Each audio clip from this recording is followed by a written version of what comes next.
Salut les voyageurs! Aujourd'hui on se retrouve pour parler de Luffy, de son destin et plus particulièrement de sa relation avec ceux qu'on appellera les rois, les armes antiques, ceux qui l'amèneront à devenir Joy Boy. Un fil rouge du destin qui lie tous ces personnages et leur possible futur qu'on va explorer ensemble aujourd'hui. Pour ceux qui n'auraient pas vu ma dernière vidéo, on parle du dernier chapitre, le 1016, et on en profite pour théoriser sur le futur des événements, donc n'hésitez pas à aller la voir si ce n'est pas encore fait. Le lien s'affichera en fin de vidéo et il sera en description. Je compte sur vous pour aller la voir et me soutenir. Si vous n'êtes pas encore abonné, n'oubliez pas de cliquer sur le bouton abonnement pour profiter pleinement de l'aventure Logpause. Selon les stats, vous êtes plus de 55% à regarder mes vidéos sans être abonné. Ce serait top qu'au moins la moitié de l'audience soit abonnée. Sur ce, commençons la vidéo. Vous le savez, mais mon qui dit Luffy est incontestablement Joy Boy. Bien entendu, ce n'est qu'une théorie, mais le fait est que selon moi, il ne peut y avoir nul autre que le personnage principal pour devenir Joy Boy. Celui dont l'histoire a fait rire et pleurer le seigneur des pirates, Goldie Roger et son équipage. Comme le dit Kaido dans le chapitre 1014, on devient Joy Boy.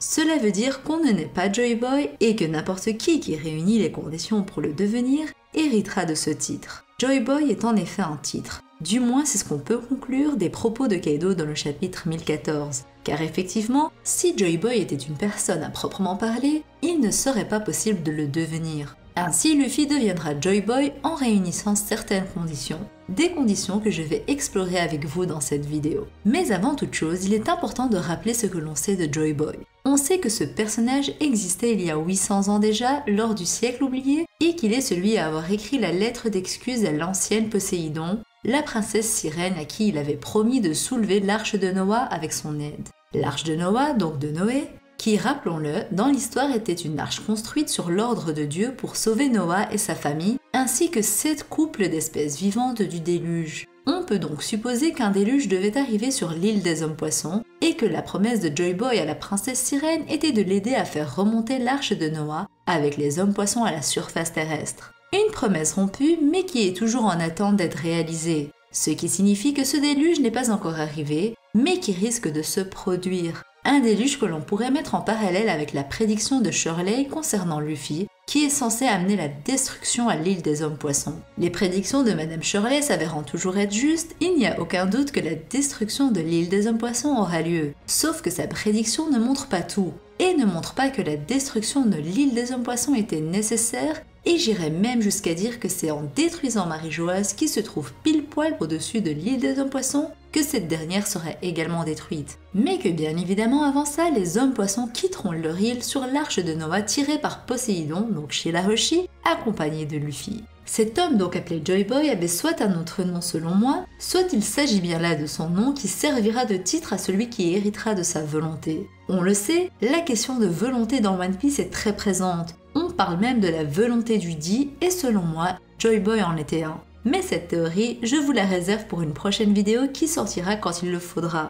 Mais pour en revenir à ce que je disais, Luffy a donc hérité non seulement de la volonté de Roger, Goldie Roger en voulant suivre son modèle et devenir le seigneur des pirates pour être libre, mais il a également hérité de la volonté de Joy Boy qui a voulu aider les hommes-poissons fut une époque, mais qui a également caché quelque chose sur Loftel. On peut imaginer qu'il s'agit d'un rioponeglyphe, un poneglyphe expliquant son histoire, l'histoire du siècle oublié. Une histoire qui, rappelons-le, a touché au plus haut point l'équipage de Roger en les faisant rire et pleurer en même temps. Selon moi, ils ont découvert une histoire poignante et dramatique, mais ont rigolé par rapport aux actions de Joy Boy, le garçon de joie, ou plutôt le garçon qui amène la joie, des actions qui ont mené l'équipage de Roger à rire et qui ont fait dire à Roger qu'il aurait aimé être né à la même époque que lui et qu'il a laissé un sacré trésor. Joy Boy est donc selon moi un titre qu'il faut mériter. Un titre qu'aurait pu avoir Roger également, mais qu'il ne l'a pas eu car il était arrivé trop tôt. En effet, Shirahoshi n'était pas encore né à ce moment-là et n'allait naître que dans 10 ans. Roger, qui n'avait plus qu'un an à vivre, n'aurait pas pu réunir les 3 armes antiques et ainsi avoir les qualifications pour devenir Joy Boy. Juste après avoir découvert Loftel et sur leur retour, Oden et Roger qui entendent la voix de toute chose ont entendu la discussion des rois des mers. Ceux-ci parlaient d'un accouchement imminent. on comprend qu'il s'agit de celui de Shirahoshi étant donné qu'ils disent que leur souverain va bientôt naître, leur souverain étant nul autre que Poséidon. Ils continuent en disant qu'un autre souverain naîtra, cette fois dans une mer lointaine, et que les baleines se réjouissent déjà du jour où les deux souverains se rencontreront à nouveau.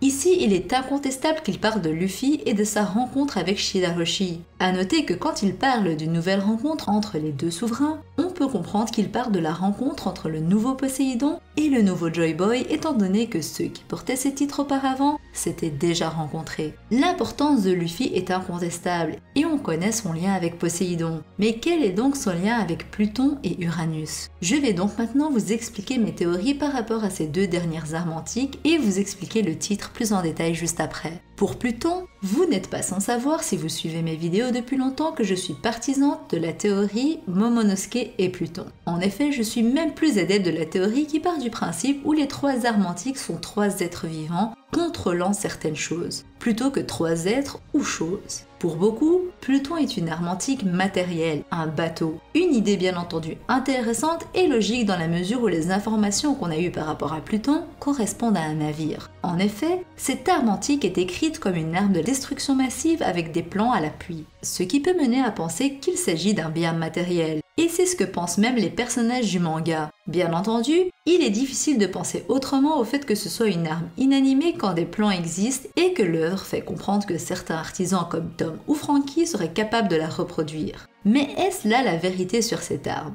Et si ces fameux plans n'étaient en réalité qu'une partie de l'arme antique et non pas son intégralité? Selon moi, Zunisha, qui est la créature la plus ancienne du manga et qui est incroyablement grand, peut totalement être considéré comme une arme, à partir du moment où il lui suffit de faire un mouvement de tronc pour casser 4 navires sans broncher. Et si Oda a mis en avant le fait que Momonosuke était le seul capable de contrôler Zunisha, ce n'est pas pour rien selon moi. C'est bien pour que l'on puisse faire un parallèle avec Shirahoshi, donc Poséidon qui contrôle les rois des mers. Comme avec Zunisha, Luffy peut entendre les rois des mers mais ne peut pas les contrôler. Et c'est là qu'interviennent les armes antiques, Momonosuke alias Pluton et Shirahoshi alias Poséidon. Beaucoup me demanderont alors pourquoi Oda nous a mis en avant les plans de Pluton qui ont été détruits si c'est pour qu'au final l'arme antique ne soit pas un bien matériel. Eh bien pour la simple et bonne raison que ces plans servent à créer une partie de l'arme mais ne créent pas l'arme elle-même. Vous le savez, Zunisha est énorme et porte une île sur son dos. Et il faut aussi notifier qu'en se rafraîchissant avec sa trompe, il inonde d'une certaine manière cette île. Alors que pensez-vous de créer un vrai navire de guerre sur le dos de Zunisha? Un navire de guerre de la taille d'une île sur base des plans que Franky a détruits.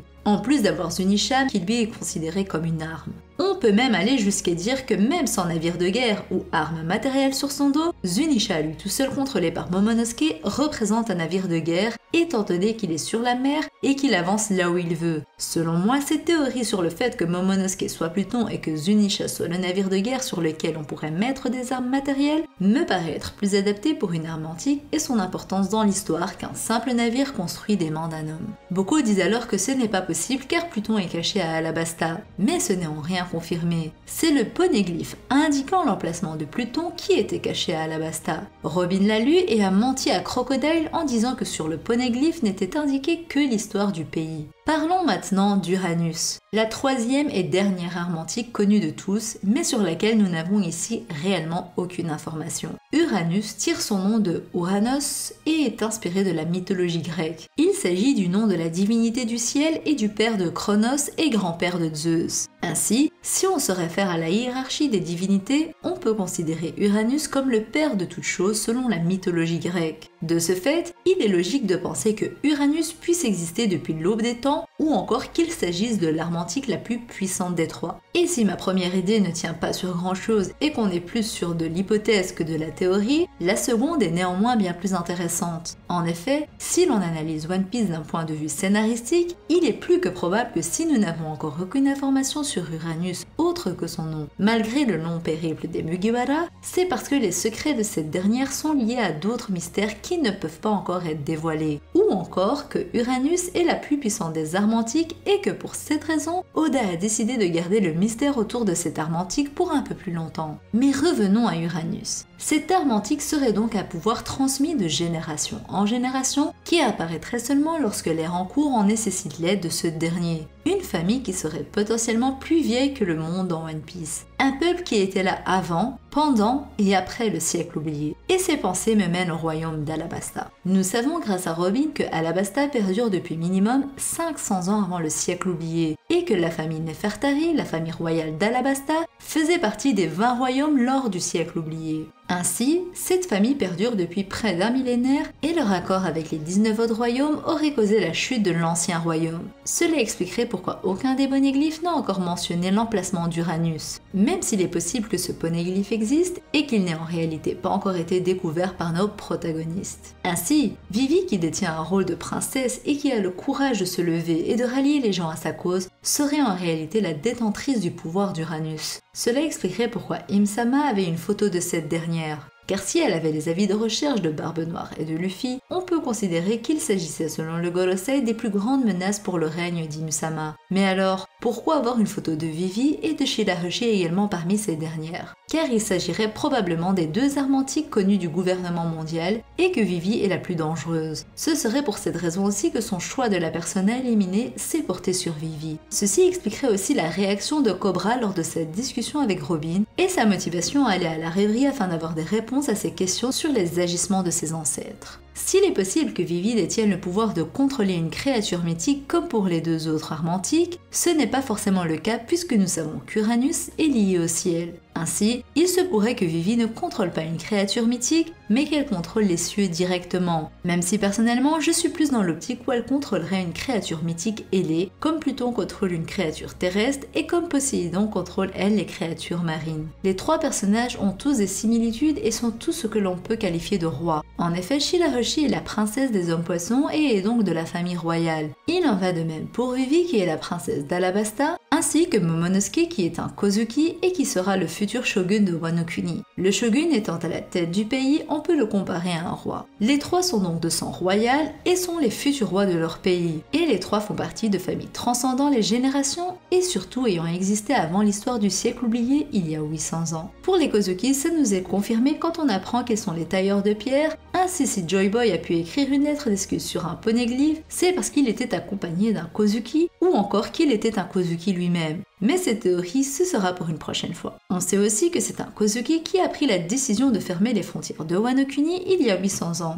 Donc l'histoire de cette famille date d'avant le siècle oublié. Il en va de même pour la famille royale des hommes poissons, étant donné que l'on sait qu'il y avait une princesse sirène qui connaissait Joy Boy. Pour la famille des Nefertari, je vous en ai parlé plus tôt, mais leur famille est également très ancienne. Ces trois armes antiques sont donc trois rois qui serviront Luffy quand le moment sera arrivé. D'où le titre Luffy, le dieu des rois. Ou dirais-je le souverain des rois, le roi des rois, car il sera celui capable d'utiliser ces armes. Je dis utiliser, mais on sait tous que ce mot ne va pas avec le caractère de Luffy qui n'utilise personne et qui n'utilisera jamais Vivi, Momonosuke ou Shirahoshi. C'est plutôt ces trois personnages qui se dévoueront à Luffy pour l'aider quand il le faudra, car Luffy est le premier à les avoir aidés quand il le fallait. Ces armes antiques permettront à Luffy de devenir Joy Boy quand il aura accompli son rêve de devenir le seigneur des pirates et qu'il découvrira l'histoire du siècle oublié. Il voudra arranger les choses comme elles l'étaient auparavant et entrera donc en guerre face au gouvernement mondial et surtout face à Im-sama. C'est à ce moment-là qu'entreront en jeu les armes tant redoutées du gouvernement mondial qui seront un grand support pour Luffy et pour les Mugiwara. Une guerre sans précédent qui permettra de faire tomber le gouvernement mondial, Im-sama, ainsi que les Tenryubito, ceux qui ont usurpé leur place il y a 800 ans et qui permettra de remettre dans l'histoire ces 100 ans d'histoire perdue. Voilà, c'est sur ces mots que s'achève cette vidéo qui j'espère vous aura plu. Je compte sur vous pour me dire ce que vous en avez pensé dans les commentaires et surtout liker la vidéo avec votre like du likement si elle vous a plu. Je vous attends sur Instagram et je vous dis à la prochaine et d'ici là, portez-vous bien. Bisous!